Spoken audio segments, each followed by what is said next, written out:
Jangan pernah bertanya yang benar yang mana, yang asli di mana, yang paling soheh bagaimana. Jangan seperti itu. Jangan hindari kata-kata itu. Tapi bertanyalah, Gus, yang sesuai manuskrip ada di mana, yang mana. Nah, itu baru pas itu pertanyaannya.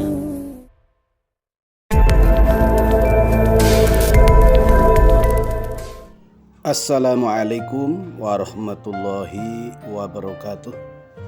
Pemirsa semuanya yang berbahagia dan senantiasa dimuliakan Allah Subhanahu wa taala.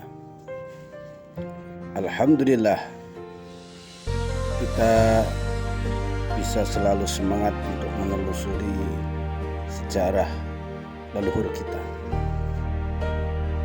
Banyak pertanyaan yang muncul dan juga banyak sanggahan yang kemudian penting sekali saya harus menyampaikan kebenaran yang ada untuk membela yang lemah.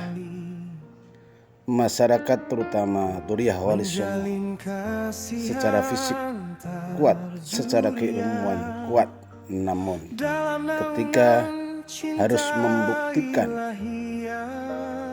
lemah sekali untuk membuktikan manuskrip sebagai alat tunjuk bukti dan sebagai bukti kebenaran sejarah yang ada. Maka dari itu mari kita simak bersama apa yang disampaikan oleh beliau Gus Islah. Beliau adalah salah satu tim LP3SN Jawa Tengah. Untuk itu tidak perlu berlama-lama, kita simak bersama apa yang beliau sampaikan dan apa yang beliau pesankan untuk kita semua. Mari pemirsa semuanya, kita fokus ke apa yang disampaikan oleh Gus Islah supaya kita tidak gagal fokus.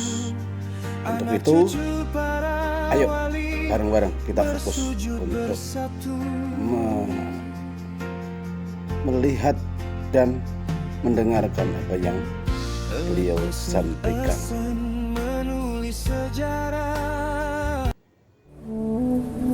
Gus, makam Joko Tingkir kok ada dua, yang bener yang mana? Maksudnya panjenengan ada dua itu yang di daerah Sragen sama Lamongan, ya toh? Padahal kalau menurut saya itu ada 4 malahan. Di mana saja rahasia. Yang masyhur kan Sragen dan Lamongan. Tapi yang paling masyhur itu di Sragen. Jadi saya sudah pernah ngomong, jangan pernah bertanya yang benar yang mana, yang asli di mana, yang paling soheh bagaimana. Jangan seperti itu. Jangan hindari kata-kata itu. Tapi bertanyalah, Gus, yang sesuai manuskrip ada di mana, yang mana. Nah, itu baru pas itu pertanyaannya. Jadi Joko Tingkir itu kan putra asli Boyolali. Joko Tingkir itu akte kelahirannya itu di Boyolali. Beliau merupakan putra dari Sayyid Abdul Aziz atau Ki Ageng Pengging Kebo Kenongo. Ki Ageng Pengging Kebo Kenongo merupakan putra dari Sayyid Abdul Fattah Ki Ageng Pengging Sepuh Sri Mangkurung Handoyo Ningrat, yang mana kakeknya Joko Tingkir ini dulu pernah konflik dengan Syekh Waliul Islam atau Sunan Pandanaran Semarang. Kakeknya Joko Tingkir ini merupakan putra dari Syekh Ishak Pangeran Petak Raden Bajul Putih. Syekh Ishak Pangeran Petak atau Raden Bajul Putih ini merupakan putra dari Muhammad Kebungsuan atau Syamsu Taberis. Syamsu Taberis atau Muhammad Kebungsuan merupakan putra dari Syekh Jumadil Kubro. Berarti apa? Joko Tingkir itu panjat lagi ke Syekh Jumadil Kubro. Gitu loh teman-teman. Yang jadi masalah itu di nama Ishak. Kalau jenengan pernah ke makamnya Mbah Abdul Wahid Solotiko, di situ Maulana Ishak itu Maulana Ishak yang warga Sunan Giri. Padahal bukan itu, beda. Kalau Maulana Ishak warga Sunan Giri itu Al Hasani. Kalau Maulana Ishak leluhur Joko Tingkir itu Al Husaini. Beda kan, nggih? Nah, lalu Makam Joko Tingkir sesuai manuskrip itu ada di daerah yang mana kisahnya Joko Tingkir dulu ketika setelah membunuh Arya Penangsang, beliau itu galau. Kok jadi raja itu kok sekejam ini? Kok harus saling membunuh, saling ini harus bertumpah darah gitulah.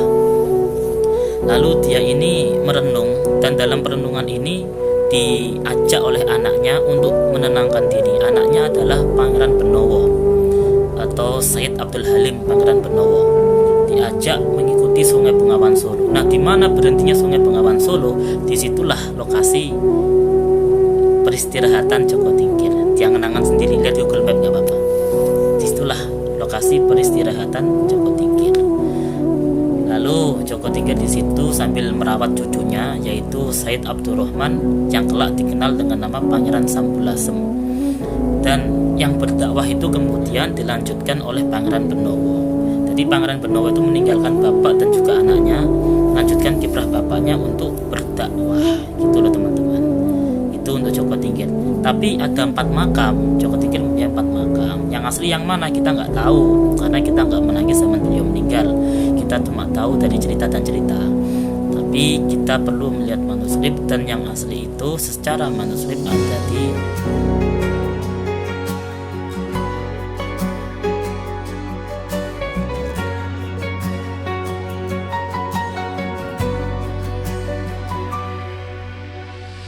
Dari bumi ke bumi kami berjanji menjaga warisan para wali, menjalin kasih antar zuriat dalam naungan cinta ilahiyah. Waktu memisah nasab tersebar, namun tak hilang jejak yang benar. Dengan ilmu dan silaturahim, balung pisah kini tersambung kembali. Balung pisah kembali dalam rahmat Allah yang satu.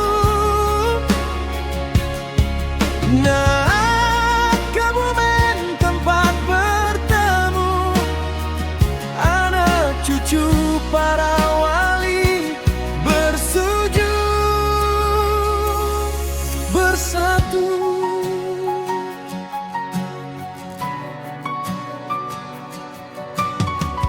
Pelipis Trasan menulis sejarah, lembaga nasab penuh barokah. Laduni berdakwah penuh cinta, LSN jaga budaya bangsa.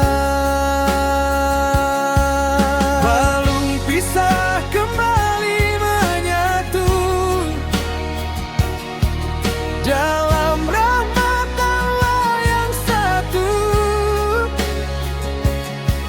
Nah, Kebumen rumah Zuria, waris wali songo cahaya umat. Elekai senteguh